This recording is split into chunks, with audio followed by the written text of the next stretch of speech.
Hey everyone, I'm Jessica Martinez.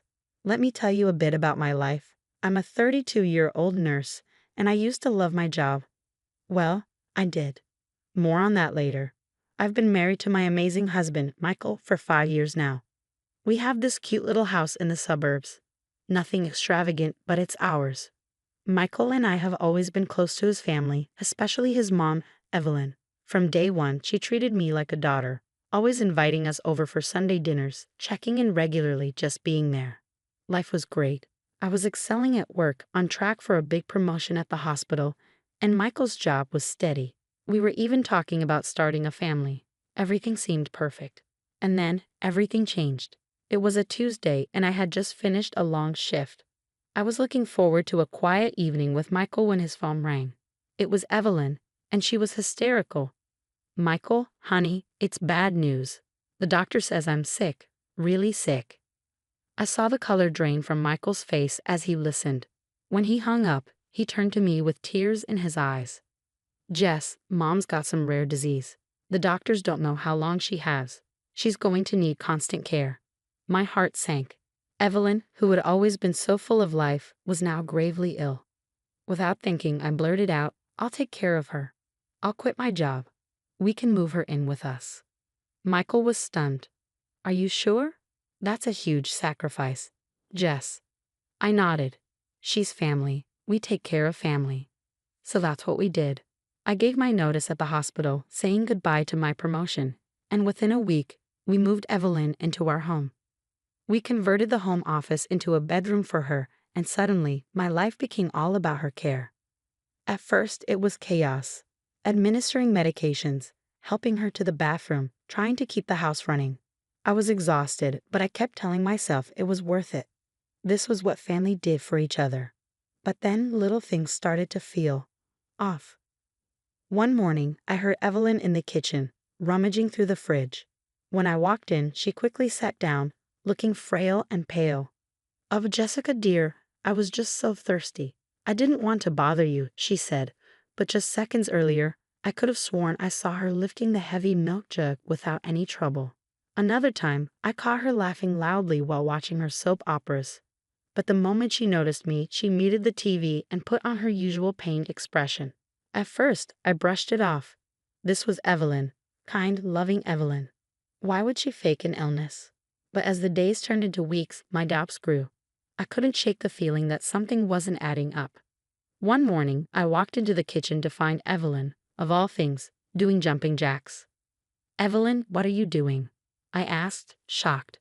She froze mid-jump, then clutched her chest dramatically. "Oh, Jessica, I was just trying to get my blood flowing. The doctor said light exercise might help." I raised an eyebrow. "Jumping jacks are light exercise?" She coughed weakly. "I may have overdone it. Could you help me back to bed?"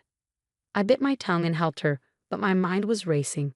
This wasn't the first time I caught her doing something that didn't fit with her illness. Just yesterday, I heard her belting out Sweet Caroline in the shower, only for her to emerge a few minutes later, wheezing and leaning heavily on her walker. That evening, I called my best friend, Rachel. "Rach, I think I'm losing my mind. Evelyn's sick, but then she's not. I don't know what to believe anymore." "Jess, honey, you're not crazy. Something fishy is definitely going on. Why don't you set up some hidden cameras and catch her in the act?" I sighed. "I can't do that. It feels wrong, like I'm invading her privacy." "Well, you gotta do something. This is eating you up." Rachel was right. The stress was getting to me. Michael and I were arguing more, mostly about money. I had quit my job to care for Evelyn, and our savings were running out fast. "Michael, we need to talk about your mom," I said one night after dinner. He rubbed his temples, clearly frustrated. "What now, Jess? You promised you'd stop with the conspiracy theories." "They're not theories, Michael. I know what I've seen. Your mom is." "Enough." He slammed his hand on the table. "My mother is sick. Why can't you just accept that and take care of her like you promised?" Tears stung my eyes as I stormed off. How could he not see what was happening? The next day, I was folding laundry when I overheard Evelyn on the phone in her room. "Oh, Patty, you should see Jessica running around like a maid. She's at my beck and call. The plan is working perfectly." I froze, my heart pounding. "Plan? What plan?" Yes, yes, I know. Don't worry, sister. Soon enough, I'll prove to Michael that she's not good enough for him. He'll see that no one can care for him like his mother. I dropped the laundry basket, my mind racing. This whole thing had been a setup. She was trying to destroy my marriage. I needed proof, concrete evidence. That's when I remembered my old colleague, Dr. Anderson. He owed me a favor after I covered his shifts last Christmas. My hands shook as I dialed his number. Hey, Dr. A, it's Jessica Martinez. I need a huge favor. Can you look into some medical records for me? It's for my mother-in-law. Jessica, this sounds serious. What's going on? I took a deep breath and told him everything. The inconsistent symptoms, the phone call I'd overheard, and my suspicions. Jess, what you're suggesting is a serious accusation. Are you sure? That's why I need your help, Doc. I need to know if her medical records match up with what she's claiming. Can you do that for me? There was a long pause on the other end. Finally, he sighed. All right, Jessica, send me what you have. But be careful. If you're right, this could tear your family apart. As I hung up, I heard Evelyn calling from her room. Jessica, dear, could you bring me some tea? And maybe read to me for a while? I'm feeling so weak today. I clenched my fists, forcing a smile into my voice. Coming, Evelyn. This ends now, I thought. One way or another, I'm getting to the bottom of this. Days later, an email from Dr. Anderson appeared in my inbox. My hands shook as I opened it. The medical records confirmed it. Evelyn was faking everything. Taking a deep breath, I marched to her room. Evelyn, we need to talk. She looked up from her book, feigning innocence. What is it, dear? I thrust the papers at her.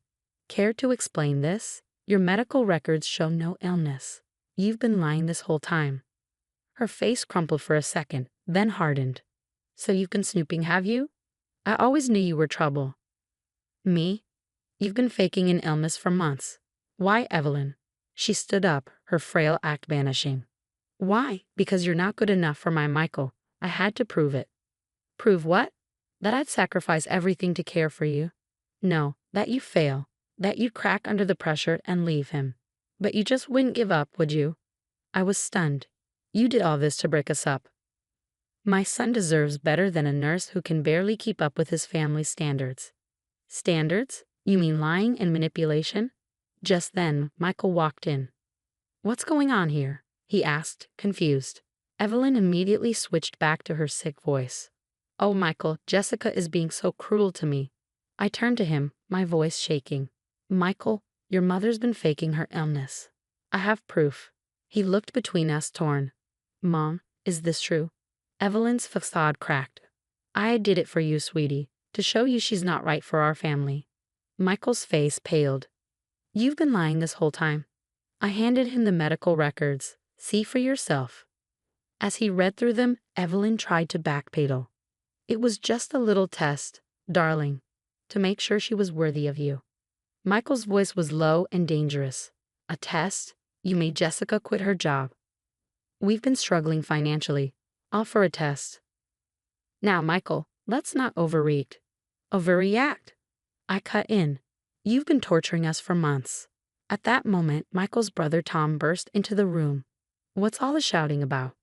Michael turned to him. Did you know about this? That Mom's been faking her illness? Tom looked guilty. I might have heard something. You knew and didn't say anything. I asked, disbelief flooding me. Tom held up his hands defensively. Hey, Mom said it was for the good of the family. Michael exploded. The good of the family? Look at what it's done to us. As the argument escalated between Michael and Tom, Evelyn stood there, looking defeated. I felt the weight of it all crashing down on me. This was too much. I can't be here right now, I mumbled, heading for the door. Michael reached out. Jess, wait. But I was already gone, grabbing my keys and rushing out to my car. As I drove away, I saw Michael in the rearview mirror, standing in the driveway, looking lost and broken. I ended up at a small motel on the edge of town. The room was dingy, with a lumpy bed, but it was quiet, something I desperately needed. My phone buzzed with messages. One from Michael, please come home, we need to talk. Another from Evelyn, I'm sorry, dear. I went too far, and one from Tom, you're tearing this family apart.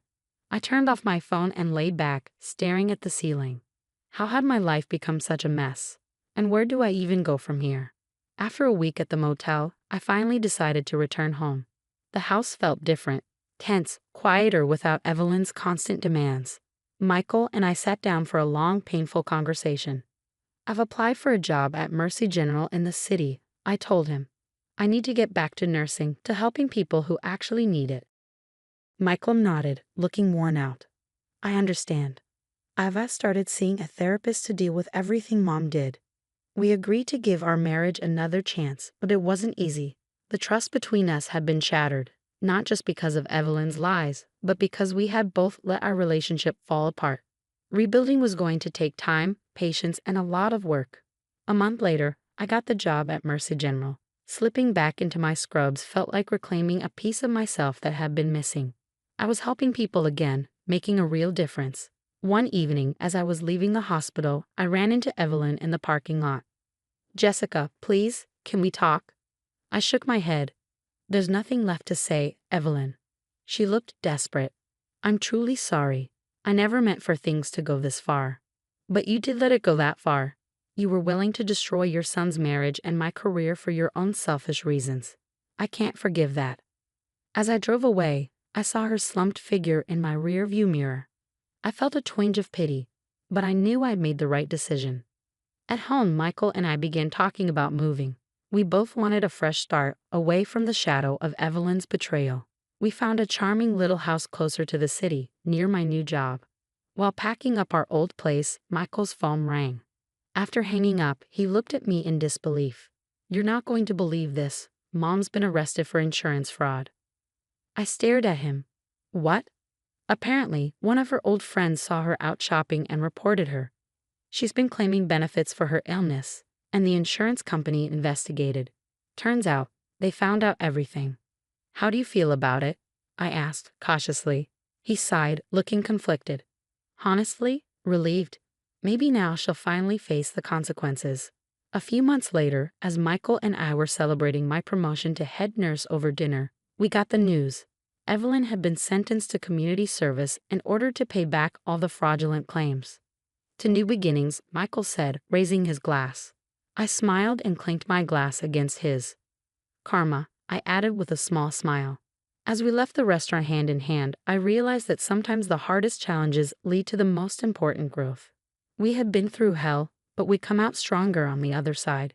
As for Evelyn, she'd made her bed, and now she had to lie in it, for real this time. What would you have done if you were in Jessica's shoes? Would you have confronted Evelyn earlier or handled the situation differently? This story touches on complex issues of family loyalty, trust, and personal boundaries. There's no easy answer, which makes it such a compelling dilemma to consider. If you found this story engaging, don't forget to hit the like button and subscribe for more thought-provoking content. Share your thoughts below on how you would navigate such a challenging family situation. Let's keep the conversation going.